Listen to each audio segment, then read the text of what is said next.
Can you hear me, Dana? I can hear you, Dan. Cool. I'm hoping this is a short meeting. Yeah. I'm sure Stan's hoping. Yeah, I'm assuming he's kind of got the sound on the TV down. Right. Exactly. Since he is kind of a big Illini fan. Evening, gents. Howdy. MC. Just want to let you know we are, sorry, turn that volume down. Just want to let you know we are already streaming on Facebook, just as a FYI. Thank you. I appreciate that. That's good info. Hey, Jim. Hi, how you doing? Good, sir. And you? Good. 7-7. 7-7. I'm in the office. I don't have a TV. I figured you were in the office. I thought I'd give you an update. Yeah. Yeah. So we're streaming. Just FYI. I don't know if you heard that. Yeah.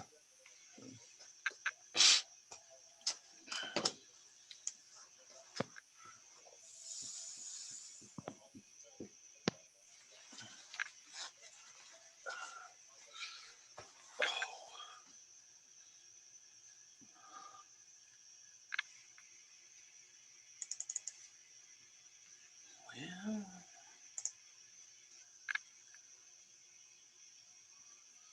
So far, it's you and me. And Dan, of course, and IT. It'll be a short meeting if it's you and I. Yeah, really short. Should be a fairly short meeting anyway, but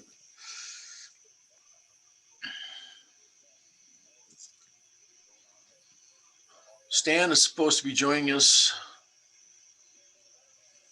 Yeah, he's somewhere where the sun is shining.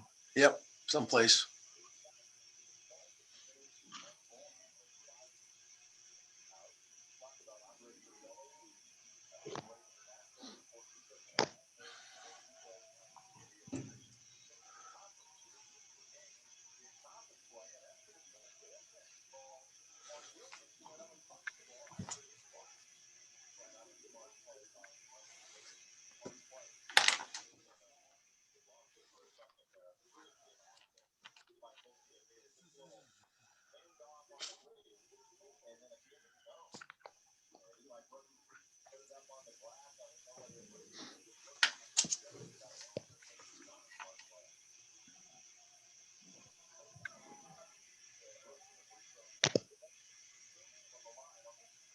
There's Stanley. Hey, Stan. Yes, sirree. Yes, sirree.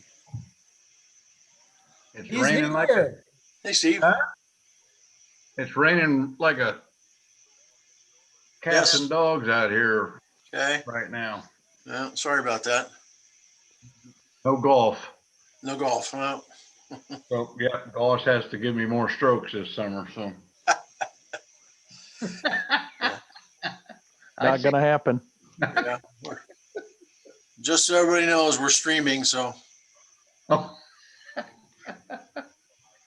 Good to know. yeah, I just want to make sure everybody was aware. 2,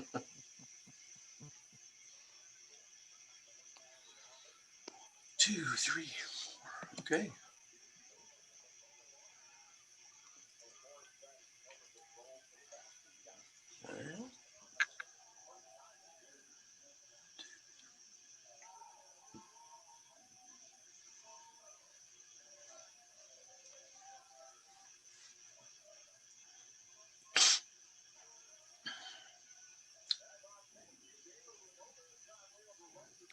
Well, Dana, how is the shoulder doing? If you're comfortable talking about it publicly. It's doing pretty good. I had physical therapy yesterday, and he beat me up really good. So I was really sore last night. I think I iced when I got home. I think I iced about 10 o'clock, and then I iced about 2:30. Is it still just range of motion stuff? Yeah, just range of motion. No me moving. That'll happen next week. So it'll be 6 weeks. Ooh, next that'll week. be something to look forward to. Yeah. Ooh. Oh yeah. Yeah. So, but I've got good movement out of it. So it's a lot better than the last time we did this 10 years ago or 12 years ago. So Is that on the same shoulder? no, not the other one. Other one. Okay. Just checking. I slipped and fell on the ice about 12 years ago. early in the morning, walking out of the house, going to a meeting in Chicago at the Big Ten. Just slipped right on my driveway, fell, tore my rotator cuff in half.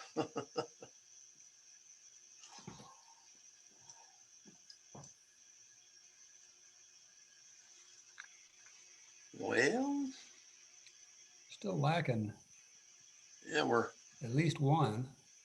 We got a total of 7 board members now. I think we got 9, rather. 8. Excuse me, we got a total of 9, sorry. We got 8, right? 1, 2, 3, 4, 5. Oh, Jenny's on there. You're right. Excuse me. I Yep. stand corrected. Oh, there we go.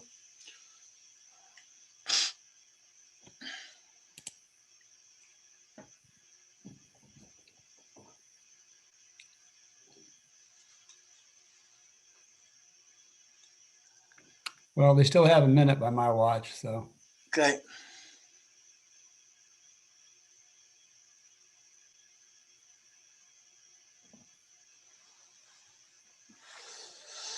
Not by my phone, though. Yeah.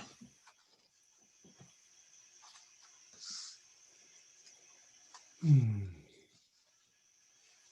Did everybody get their documents late this afternoon? Yeah. Get an email? Okay.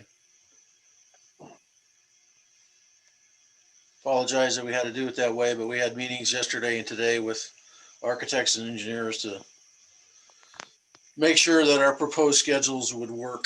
So, and then we had some other information that we just got from OEHS that we've included. So we'll talk about coming at the end. Steve, I think we're 6:31. So All right, we've got Jordan on now. All right. Calling this meeting of the Facilities Committee to order. Dan, can we have a roll call, please? Humphrey, Here. Loxton, Rodriguez, Taylor, Woken, Here. Goss, Here. Harper, Here. Summers. Here. Great. Motion to approve the agenda and addenda. Can I have a motion, please? So So moved, Harper. Harper Second, with the Goss. motion. Second, Goss. Any discussion? Hearing none. One more roll call, please, Dan. Humphrey, Yes. Woken, Yes. Goss, Yes. Harper, Yes. Summers. Yes. Leah's here now too, Yeah. Dan. We have Thank Leah you. on now.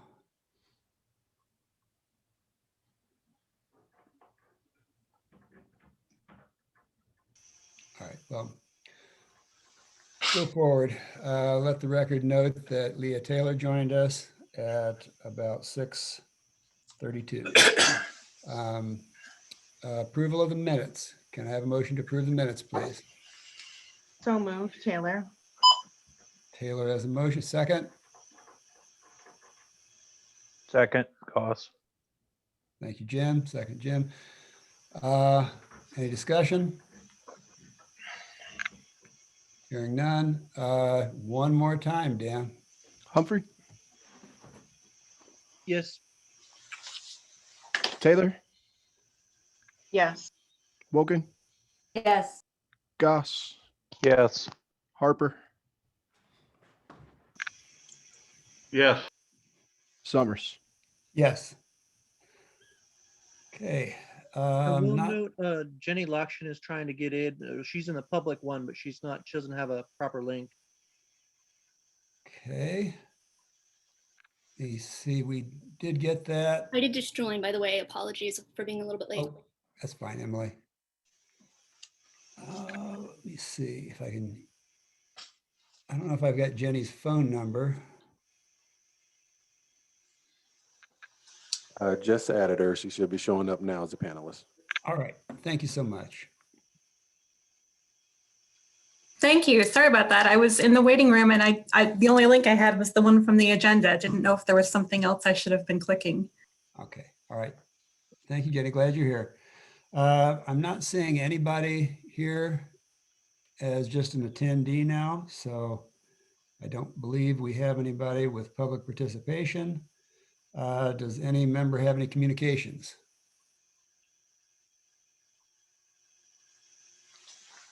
Hearing none. New business. So discussion of the proposed HVAC repair replacement schedule. We did get an email document on that this afternoon. Dana, do you want to speak to that? Sure.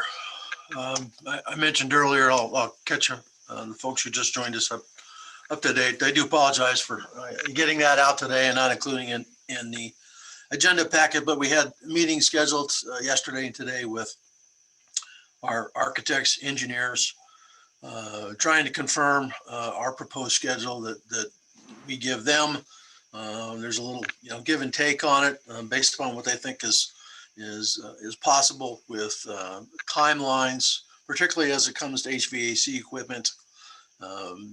Normally there's a 12 to 16 week window of once you order to it get produced. So it's prudent that we do that in advance and coordinate that schedule. We also don't want to be going about replacing HVAC equipment in the middle of the summer. Yeah, it's never a good idea to be doing that. So for most of the part, our HVAC stuff will happen in the fall. So if you look at the first document, hopefully that you got in your email today, it's entitled Hail Damage HVAC Replacement Project, ITB 2021-004. So basically GHR Engineering right now is designing the various projects for either a component replacement or complete replacement of components. We're really focused on the major damage is JDC, Juvenile Detention Facility, Courthouse, Brookings, and MedCAD. So those four facilities. JDC, and here at Brookings, all intents purposes, we're replacing a number of the air rooftop air handlers. Same with JDC. We're replacing smaller components, the fin tube at the courthouse, so we don't have to replace the entire chiller, things of that nature. So the schedule really kind of kicks off now. We will come back at the Tuesday, May 4th Facility Committee and ask for approval to move forward with advertisement posting of the bid docs that they'll have presented and we presented to you at that meeting. We'll advertise for roughly a month. We'll try and contact as many vendors as possible to make them aware of what we've got going on. This is a bit of a unique, normally you kind of do one project or one facility at a time. This is going to encapsulate a number of facilities and a number of different types of vendors supplying equipment. So whether it's Carrier or Aon or Train, we'll basically be replacing what's at each of those facilities or again, components of those facilities. Bids will be accepted with an opening on June 4th. It'll go back to the Facilities Committee for approval on the 8th and then back to the County Board at their June 24th meeting. Try and finalize an agreement, a contract with the low bidder as quickly after hopefully approval from the County Board. Low bidder will then have to get his submittals, all of his documents that were specified in the bid of equipment and supplies to GHR Engineering for their approval to sign off to make sure that they are ordering exactly what we want and representing us. And again, 12 to 16 weeks once the order's placed. So we're really looking for a fall installation, but the contractor can get started on doing some of the smaller things. Excuse me, anytime after July through November. Substantial completion by November 12th. We'll have a punch list a few days later, and then final completion by and final pay app submitted by November 30th. So pretty standard for HVAC.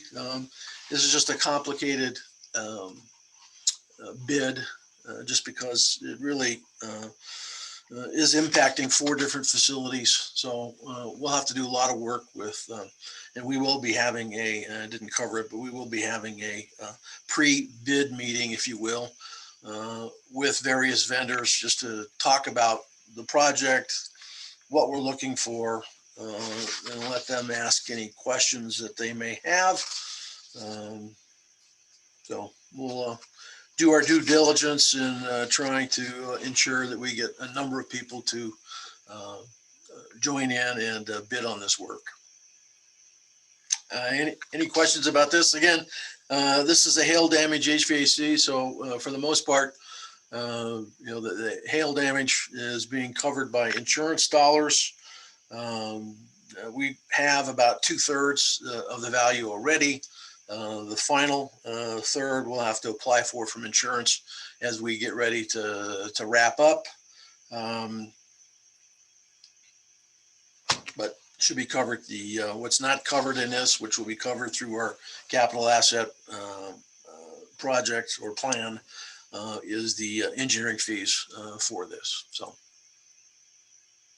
Anybody have any questions? Not hearing any. Move on to B, discussion of the proposed satellite jail HVAC replacement project schedule.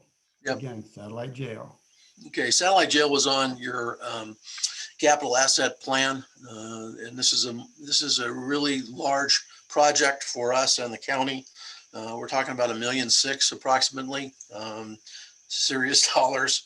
But the equipment at the satellite is outdated and certainly is not efficient in any means.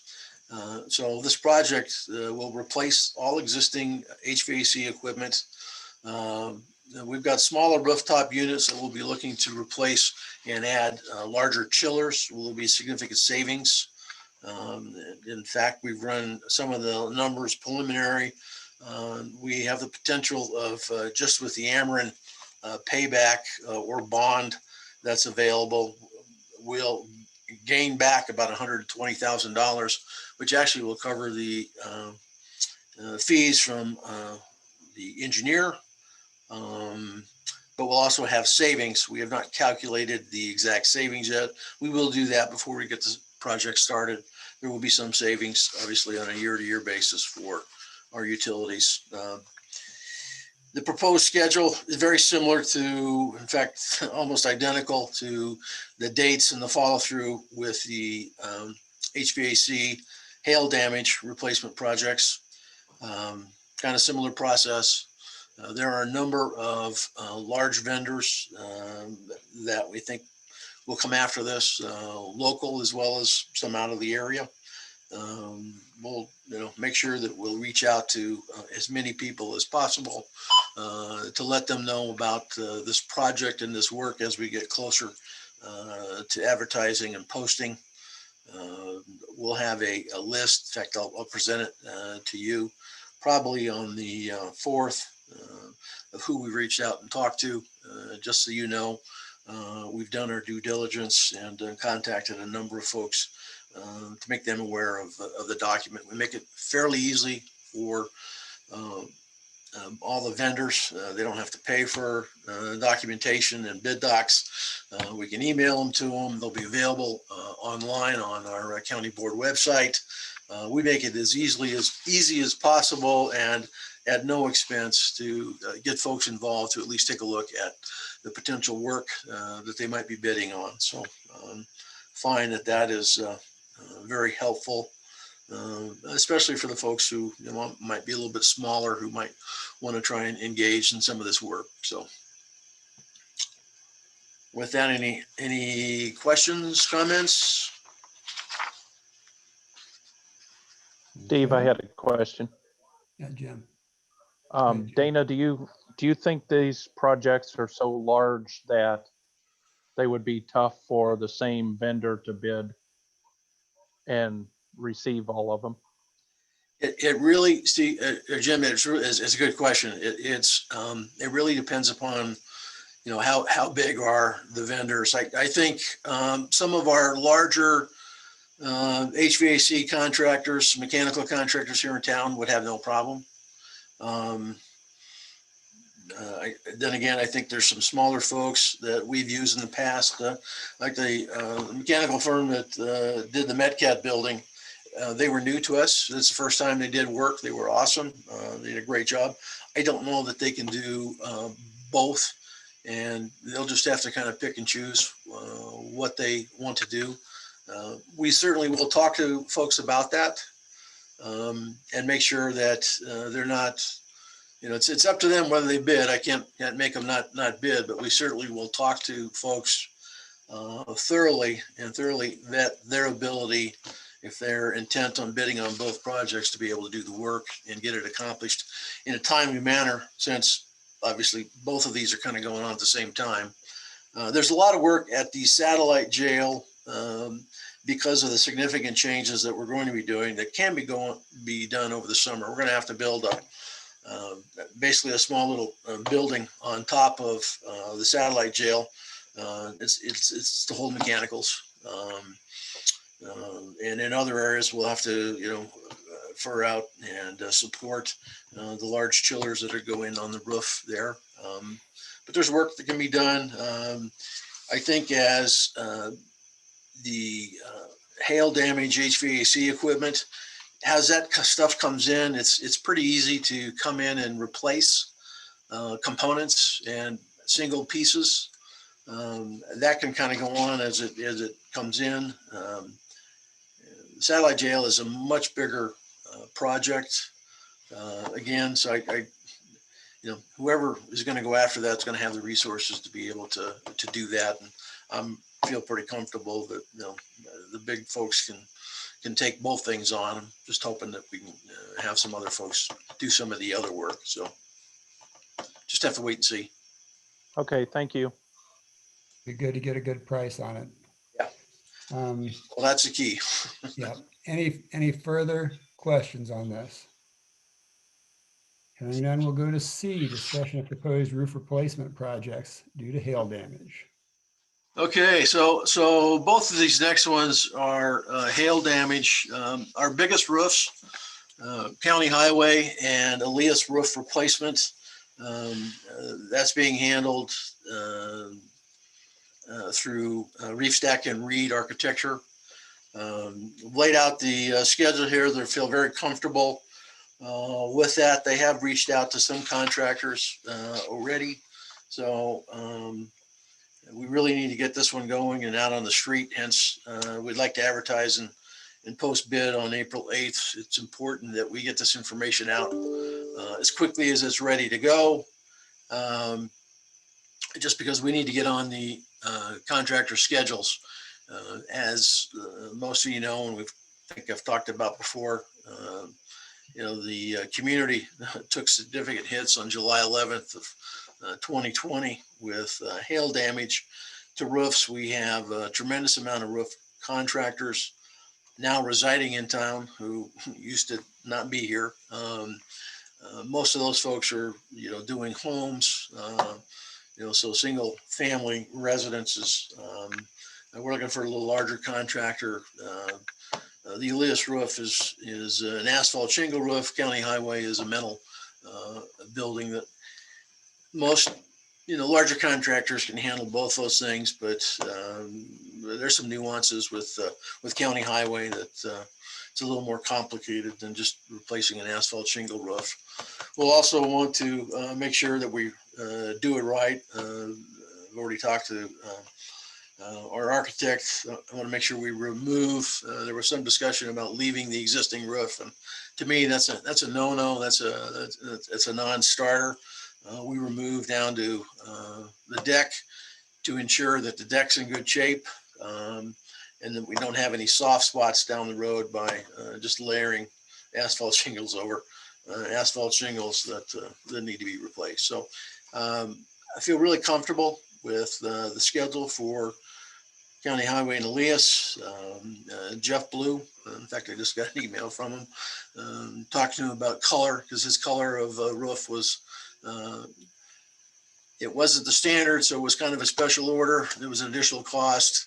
I just want to make him aware that was out there, and I don't know that our insurance folks have figured that out in terms of color. So I'm giving him the heads up that we need to be thinking about color. I don't have any samples to give him, but we need to be thinking about something that is on their standard set of colors and not a special order. So anyway, Jeff will be involved, like all of these folks who are at these facilities that we do. They'll all be involved in meetings with architects moving forward, as well as contractors. Once a contractor is contracted with, and so that they all have an idea what's going on and a time schedule and time frame that they're comfortable with. So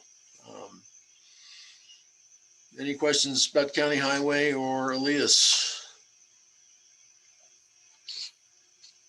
Hearing none, let's move to D, discussion of air quality at Brookings. I've got the courthouse, just to give you a little discussion about this one, the proposed schedule. Again, very similar, something that hopefully can be done, through the summer and early fall.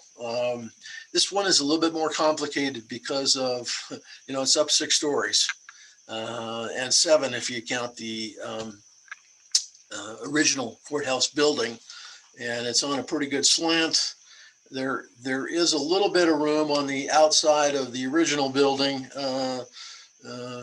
so we're not sure whether contractors are going to have to scaffold up that side of the building, or both sides, or all 4 sides of the building, or how they're going to work on the Mansford roof, which is on the newer building, and there's no room in front. Roof line goes right to the edge. It's likely that they'll either work from a high lift, or they'll tie on with scaffolding behind and work from the top down, tied down. They'll work from the bottom up, but they'll be tied up at the top. So it's a little bit different.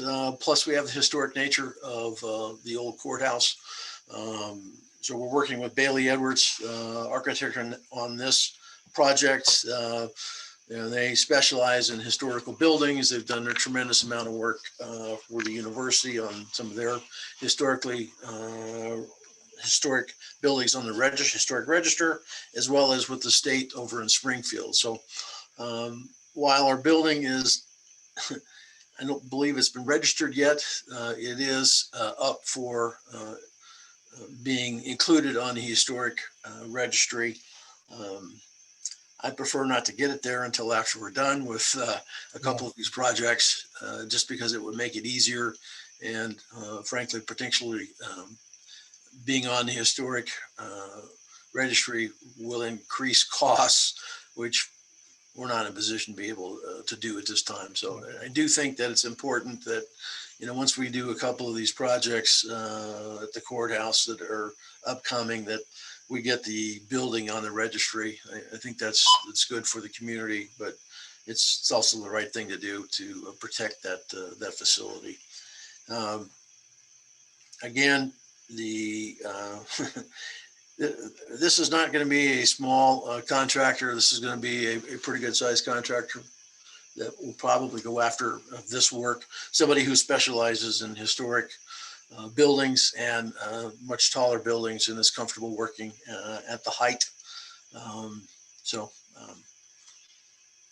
we'll know more as we go along, but Bailey Edwards felt very comfortable with the schedule, and we'll get started. They'll develop their material, which they've already started doing, and we'll get it in front of you on the 4th of May.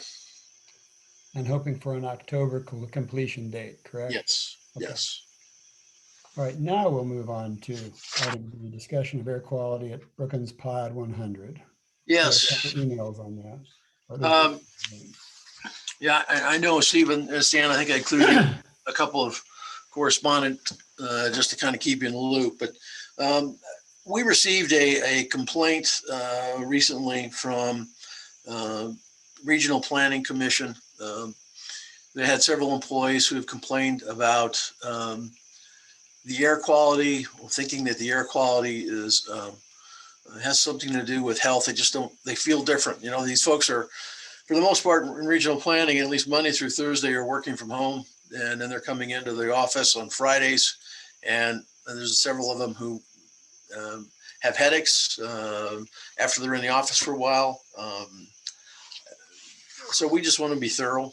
They've also, I will tell you, reached out to our state's attorney's office to complain, and also to ask questions about workers' comp with regarding the air quality. So we just want to be prudent. OAHS, Occupational Environmental Health Solutions, we've used before. They're terrific to work with. They'll come in, we'll take air samples. We'll do some swabbing. We'll go around. We'll try and pinpoint the areas that the folks work who are complaining, and that's three areas within their roughly 15,000 square foot footprint, and see if we can come up with anything. By taking the air quality samples, swabbing, looking around, we're also going to look at our air handlers on the roof, which are scheduled to be replaced.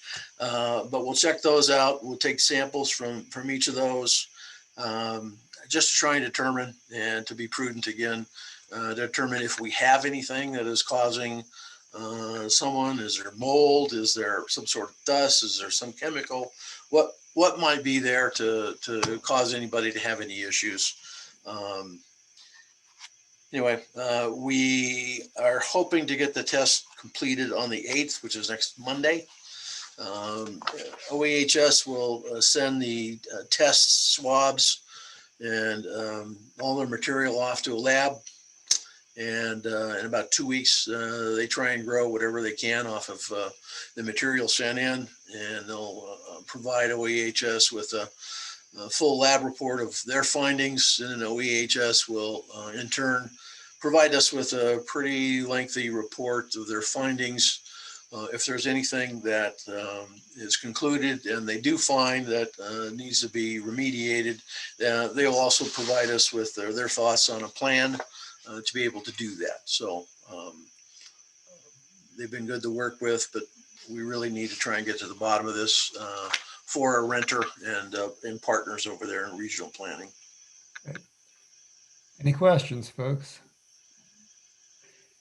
Hearing none. Lastly, the discussion of downtown jail indoor recreation area. Yes, downtown jail. So in the jail portion, we have a indoor recreation area, and we have got a little outdoor recreation area that's fenced off and roofed off. They cannot use the indoor rec area. The flooring has vinyl tile on it. They've had a moisture problem over the years, and vinyl tile pops up. Well, vinyl tile can be sharpened. And so it's a danger, obviously, to the correction officers. So for the 7 or 8 years that I've been here, indoor recreation has not been really available to the inmates as a place to do anything. They do walk them out to the outdoor rec when the weather cooperates. So I threw out to the sheriff that we could at least take a look at trying to remove the tile if that was possible, but knowing that we'd first have to have it checked for lead and asbestos. Pretty confident that both were not present in the tile. So the building was built in 79 and moved into in 80. The regs on vinyl tile changed significantly in 78. And no lead, no asbestos was allowed to be in the mix to produce the vinyl tile. And we found that to be true, that after testing, the vinyl tile had no bad components. However, Unfortunately, the regs are not changed on the mastic until much later. And the mastic or the glue to hold down the tile is pretty laden with asbestos. In order to do that, you'd have to get the IEP to come in here. You'd have to find a specialized contractor. You're looking at an area of about 1,500 to 1,600 square feet. It's going to be pretty costly to try and remove that and get rid of it. So I've yet to have a meeting with the sheriff. I've sent him the results. My take would be you haven't been able to use it, leave it alone. We really need to be looking at down the road and how much longer we're going to be in that building.